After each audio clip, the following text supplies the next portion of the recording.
मेरे पापा की औकात 5 दिन की छुट्टियां बिताकर जब ससुराल पहुंची तो पति घर के सामने स्वागत में खड़े थे।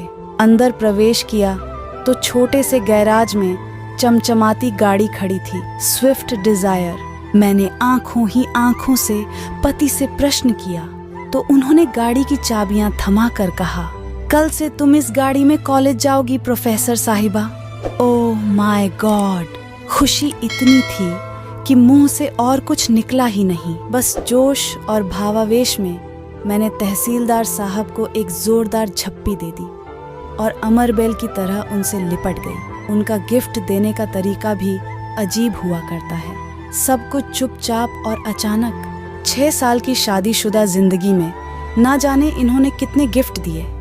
गिनती करती हूँ तो थक जाती हूँ। लंबी सी झप्पी के बाद मैं अलग हुई तो मैंने देखा मेरा आई पसंदीदा कलर था, बहुत सुंदर थी। फिर नजर उस जगह गई जहां मेरी स्कूटी खड़ी रहती थी। हठात वो जगह तो खाली थी। स्कूटी कहाँ है? मैंने चिल्लाकर पूछा। बेच दी मैंने। क्या करना अब उस कबाड़ का? पार्किंग में इतनी जगह भी नहीं है। मुझसे बिना पूछे बेच दी तुमने? एक स्कूटी ही तो थी, पुरानी सी। गुस्सा क्यों होती हो? उन्होंने भावहीन स्वर में कहा तो मैं चिल्ला पड़ी। स्कूटी नहीं थी वो, मेरी जिंदगी थी। मेरी धड़कनें बसती थी उसमें। मेरे पापा की सबसे अनमोल निशानी थी मेरे पास। मैं तुम्हारे तोहफे का सम्मान करती हूँ, मगर उस स्कूटी के बिना पे नहीं। मुझे नहीं चाहिए तुम्हारी गाड़ी। तुमने मेरी सबसे प्यारी चीज बेच दी। मैं रो पड़ी। शोर सुनकर मेरी सांस बाहर निकल आई। उन्होंने मेरे सर पर हाथ फेरा तो मेरी रुलाई और फूट पड़ी।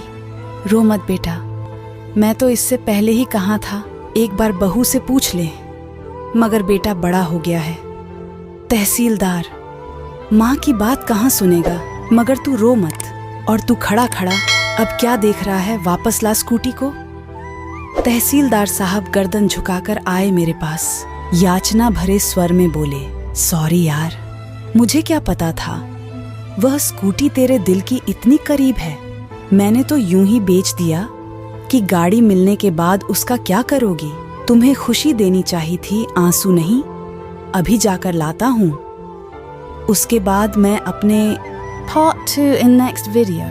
धन्यवाद। ऐसे ही और पोस्ट के लिए चैनल को सब्सक्राइब जरूर करें।